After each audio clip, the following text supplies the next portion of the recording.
Hello, Greens. My name is Michael O'Neill from the Green Party of New York, and I have with me here our two Green Party of New York State co-chairs, Gloria Mattera and Peter LaVenia, and we wanted to have a conversation about the electoral reform, the voting reform package that was passed in the Senate and the Assembly this week and is awaiting signature from Governor Cuomo. You may have seen this in the news. Maybe you haven't.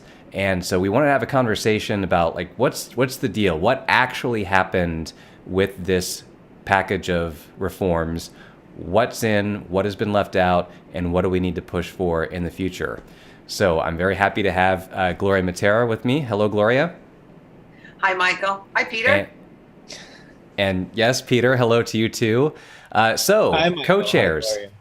Yes, co-chairs of Green Party of New York. What's your perspective on these reforms that have been passed? Gloria, can you start off? Sure. Well, before we get to the exact reforms, I really want to frame what we're talking about in a different way than what maybe most people are hearing in the news, what the good government groups are talking about, what the media is saying, that, we're hearing that this is historic electoral reform that's coming out from the legislators that are talking about it. They're putting it like that in the media. Just really want to emphasize that it's historic in that New York has kind of been dragging behind, even though both the governor and the mayor have talked a lot about New York being like, kind of the model for everything, right? The forefront of everything, the greatest city, the greatest state. And we've been behind in some of these new reforms that are coming out. And I just also want to emphasize when we start talking more about what, green real voter reform would be, that it's really about demanding more. And so it's not just these small reforms, which may be helpful to people, but a bigger picture about election integrity. Mhm. Yeah, I'd like to add on to what Gloria said and just kind of talk a little bit about what happened this week with electoral reforms. Just go down the list. So probably the big one that people heard about was closing the LLC loophole. This is something that has been in the news a lot, that the Greens and a number of other groups have talked about, and essentially it's a way to shut down major corporate donations that had been able to come in. Real estate interests were able to set up these corporations, kind of shell corporations, and then make as many donations as they want. And this reform will limit LLC donations to $5,000 and to essentially make them corporations like anything else in terms of donations. Now, this isn't bad, but something that we've talked about as Greens is we need to ban all corporate donations and have public financing of elections. Another big one that you probably heard about was 16 to 17-year-old voter pre-reg, so people can actually register to vote before they become 18. That's a good thing. We're going to have no-fault absentee voting. Up to this point in New York State, you had to give a reason for why you had to get an absentee ballot. Going forward, there has to be a constitutional amendment. Looks like it'll happen. You won't need that. You can vote by absentee no matter what if you need to. There's going to be Peter, I just want to, yeah. yeah. So for everyone who's listening, because of the constitutional amendment, some of these reforms that we're talking about won't take place this year. Some of them will.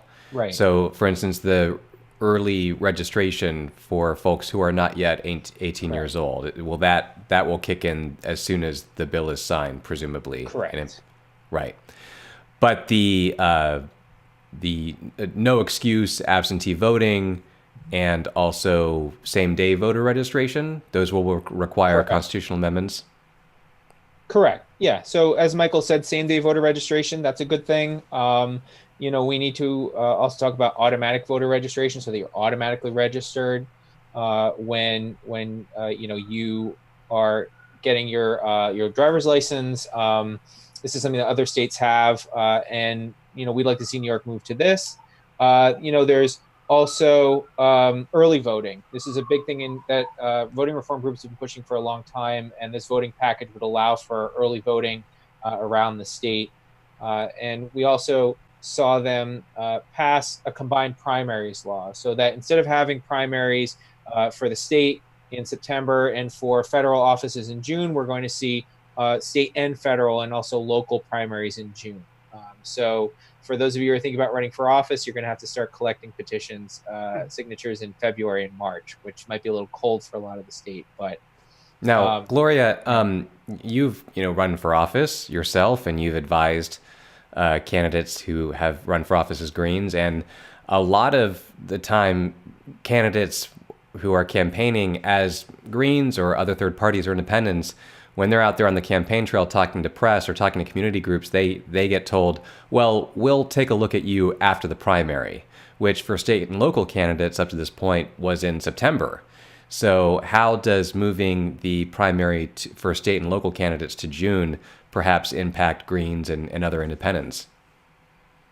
I think for Green Party candidates, smaller party candidates, and independents, it will be an advantage, just an improvement, because the campaigning will really start. And there's not so much of a distinction then between we'll get to you later on as it is now. And I think that takes a lot of time to kind of wait out. The often contentious primaries tend to be in the Democratic Party, between Democratic candidates. So the Greens are not always looked at, and more independent, those left of the Democrats are not always given that same attention. So I think it will be an advantage. I think that's one of the reforms that we can say Greens will use as a way of hitting the ground running and being able to campaign earlier. Now, a lot of these reforms are premised on increasing voter participation, right? And that's something that people complained about, that New York State has really low voter participation compared to other states.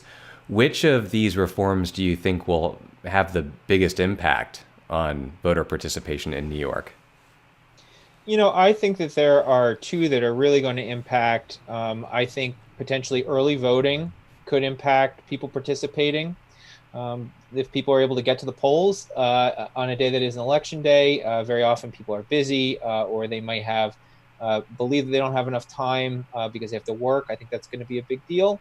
I also think that going forward, same-day voter registration is going to have a big impact, assuming we don't get automatic registration same day. Once it's passed, people who make their minds up to vote in the last week or two of the election season, recently, if they weren't registered, couldn't vote.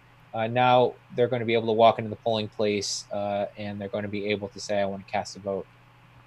But again, that same-day voter registration is going to require a constitutional amendment, right? Right. It wouldn't kick in until 2020 at the earliest. Right. Gloria, were you going to say something? Well, I think obviously making voting convenient or making it fit more into the average working person life, and timetable is a good thing. But first of all, there are a couple of things not being addressed. And that, of course, is, the issue around voter disenfranchisement, or just a combination of the dysfunction of the Board of Elections, nothing really in there in terms of having independent monitoring or taking any, improvements in, kind of that behemoth of a bureaucracy, because we saw how people were outraged that they had been dumped from the voter rolls, during the Democratic primary here in New York for presidential candidates. Also, the fact that New York has a long stretch of time where when you change your party enrollment, you actually become a member of that next party. These are things that really, I think, activated and enraged a lot of voters. It doesn't necessarily specifically do anything in terms of improving things for Green Party, but looking at voter disenfranchisement is important to us no matter where it's happening, and no one even really talked about those two changes that could happen. Right. And I also think that what isn't addressed by this is, election competitiveness, which also the lack of it, lack of having an option, including the Green Party, turns a lot of people off from going to vote. So there was no discussion of ranked choice voting, proportional representation, even any kind of independent redistricting. There's most of the state legislature districts and local offices are in gerrymandered districts. And so you have maybe one party that can win in most of those places. So a lot of people just simply don't show up to the polls if we're talking about turnout. So this is something we as Greens are talking about this year. We need real electoral reform, which includes ranked choice voting, proportional representation, and gerrymandering reform. And Peter, I'm going to put you on the spot. Do you have a 30-second sort of elevator pitch for proportional representation? My 30-second pitch is it makes every vote count. So if you cast a ballot in a proportional representation system, what happens is that the party that gets a certain percentage of the vote gets that percentage of the seats in the legislature. So if 10% of the people vote for the Greens, we get 10% of the seats. That means that we actually get people elected. And it means that all voices are heard, so that you don't have to feel like your candidate can't win. So if you're a Green, socialist, libertarian, whatever, you have a shot at getting people elected. And it also helps in terms of gerrymandering, because usually proportional representation elections, the districts are spread out more, or there's one big district. So we kind of kill two birds with one stone with that. So what I'm hearing is that we have these reforms that are going to make voting easier for more people, right? But we're not necessarily hearing about reforms, or we're not seeing movement from the legislature on things that would make people's votes more powerful in terms of taking the corporate money just completely out of politics, and allowing people's voice to be heard in a proportional representation system. And people are still going to be voting in districts that have been gerrymandered to hell and back, so that a lot of campaigns are a lot of folks are just running unopposed as incumbents. Yeah, that's very true. And so sorry. That's very true. And in looking at voter choice, which is what the Green Party's campaigned on for, kind of early on. That's one of our main principles. New York State's particularly unfair. Not only do we have candidates through fusion, where one candidate will be on several party lines. It must be, I can imagine it's discouraging for a voter to walk in and look at the ballot and see Andrew Cuomo 4 different places. When you're voting for a Green Party candidate, that candidate stands up for the Green Party platform, and all our candidates do that. So back to proportional representation, you're getting the party principles of the Green Party sharing in governing there. And then in addition to the fusion confusion, there's another way that still we can, there's a disenfranchisement of voter choice and for smaller parties and independents, and that's the opportunity to ballot. I've talked to Greens a lot about this. Greens around the state have really worked hard to fight against this, and that really basically means that Democrat or Republican, when they see that there's one Green running or no Green running, they can just basically go to the enrolled Greens in that district, get their signature. You're giving them an opportunity to steal our ballot line. And that is probably one of the most undemocratic laws set up to keep smaller parties and independents from challenging the 2 corporate parties. And we've seen rampant just dishonesty and borderline fraud, where people are circulating petitions for some Republican or whatever, or a Democrat, and they're not explaining to the enrolled Greens what they're signing for, or what this is doing, or who they're working on behalf of. And it's just really, it's obviously designed for the major parties under fusion to just swipe up the ballot lines of growing and developing parties like ours. Yeah, I think that's really true. And we would hope that there would be some movement on that this session, and we're definitely going to be talking about it. But again, it's something that the legislature and the governor don't seem to be that concerned about, because it benefits them. Now, during the State of the State, the governor did say he was going to push for Election Day to be a state holiday. Of course, Governor Cuomo says lots of things during speeches that he never actually, makes a priority during the legislative session. But it seems like the tone, and not even the tone, but the explicit context of Cuomo's speech was, hey guys, it's just us now. It's just us Democrats, and we're going to do everything that we always wanted to do that those pesky Republicans and IDC folks got in the way of. Not talking about how Cuomo propped up the IDC for years. But is that the mentality that progressives should take? That, okay, let's just sit back and it's all downhill from here? Right. Circle back to how we started this conversation, is that, we need to demand more. And there's a lot more that, our state government can be doing that we should be demanding the state government do. And, frankly, I'm really, tired and exasperated when people say, wow, we've made these great changes now, when they end up being incremental, or when they end up being laws legislation that should have been passed a long time ago. And basically saying the Republicans have blocked that is really only half of the story, given the fact that Democrats and Republicans really do work together to kind of keep the status quo, the corporate status quo. Yeah, I would say that when you even look at most of the reforms that Cuomo has proposed, one of the ones that we've talked about is public campaign financing. And so this idea that everything's going to be great is not true. Cuomo's proposal is for what's called a matching fund system. So that means you still have to raise a lot of money to get the state to kick in anything for the candidate.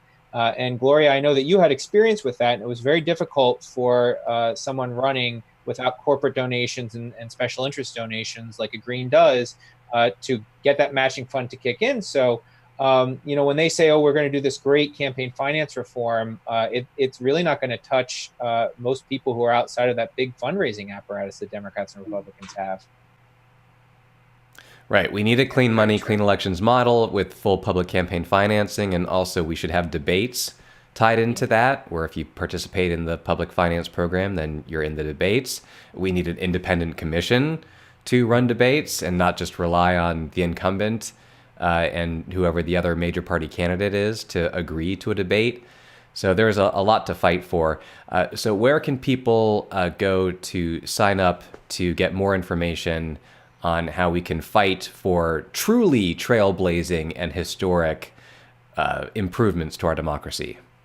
Well, sign up at our website, gpny.org, because you'll get updates. You can also see that there are, if you're green, there are committees that are doing this kind of work within the state party, but we, welcome all volunteers. We welcome people to get interested and get more involved, get to know more about what the Green Party in New York is doing.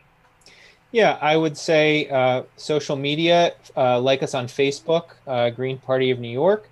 We're on Twitter as well, at GPNY. You can follow Gloria and I. I'm at Vote LaVenia, and Gloria, I believe you're at G Mattera. Mm-hmm. Yeah, and if everyone who is watching this, that they found it on a social media post, please do like and share. And also, please do leave your replies, your questions and comments in the reply for this, and either myself or Gloria or Peter or someone else from GPNY will do our best to answer your question or otherwise address your comment, and we look forward to hearing from all of you.